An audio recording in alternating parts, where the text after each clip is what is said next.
मैंने आबिद से पूछा, तुमने अल्लाह से क्या दुआ मांगी है? आबिद के जवाब ने मुझे एक झटका दिया। यूं लगा जैसे 220 वोल्ट का करंट मेरे जिस्म से गुजरा हो। मैंने और आबिद ने इस साल मिलकर हज का प्रोग्राम बनाया था और आज हमने तवाफ के बाद 2 रकात नवाफिल अदा किए, दुआ मांगी और वापस होटल आ रहे थे।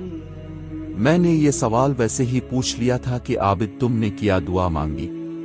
इसका जवाब था कि ए अल्लाह मुझे हकीकी मुसलमान बना दे, वो मुसलमान जिसमें यूरोप के गैर मुस्लिमों वाली इंसानियत पैदा हो जाए। इसके जवाब की तफसील इस वीडियो में थी जो होटल पहुंचकर उसने मुझे दिखाई। उसने ये वीडियो यूरोप के मुल्क इटली में शूट की और दूसरा हिस्सा पाकिस्तान में। मुख्तसर और लबन-लुबाब ये कि आबिद ने यूरोप और पाकिस्तान में एक मुआशरती तजुर्बा किया था।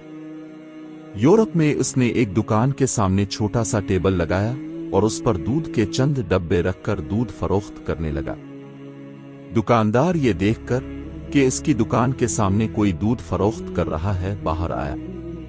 उसने पूछा, तुम ये क्यों कर रहे हो? जिसके जवाब में आबिद ने इसे बताया, 2 दिन से मेरे घर में कुछ नहीं है। ये डब्बे फरोख्त करूंगा तो बच्चों के लिए खाने पीने का कुछ इंतजाम हो जाएगा, क्योंकि जहां मैं नौकरी करता था माली मुश्किलात की वजह से उन्होंने मुझे निकाल दिया है और अब मेरे पास इसके सिवा कोई चारा नहीं। इस दुकानदार ने न सिर्फ मुझे खाने की तमाम चीजें दी बल्कि आर्जी तौर पर मुझे अपने स्टोर पर मुलाजिम भी रख लिया। ये तजर्बा कमोबेश मैंने 8 मुख्तलिफ इलाकों और स्टोरों के सामने किया और हर जगह मुझे लोगों की तरफ से तकरीबन ऐसा ही रिस्पांस मिला। अब यहाँ गुजरावाला में एक दूध दही की दुकान के सामने छोटा सा टेबल और उस पर दूध की बाल्टी रखकर दूध फरोख्त करने लगा।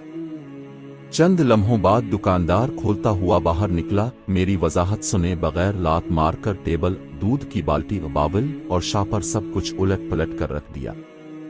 यही तजर्बा लाहौर में शाह जमाल के इलाके में बज़ाहिर एक बारिश और नमाज रोजे के पाबंद दुकानदार की दुकान के सामने भी किया, मगर मुंह की खाई।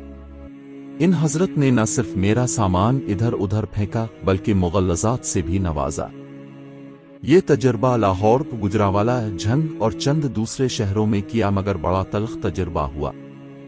कई जगहों पे मार भी पड़ी और जब उन्हें मजबूरी की हालत में बताया कि ये एक मुआशरती तजर्बा कर रहे हैं तो कमाल रियाकारी करते हुए दोबारा से शफीक होने का ड्रामा करने लगे।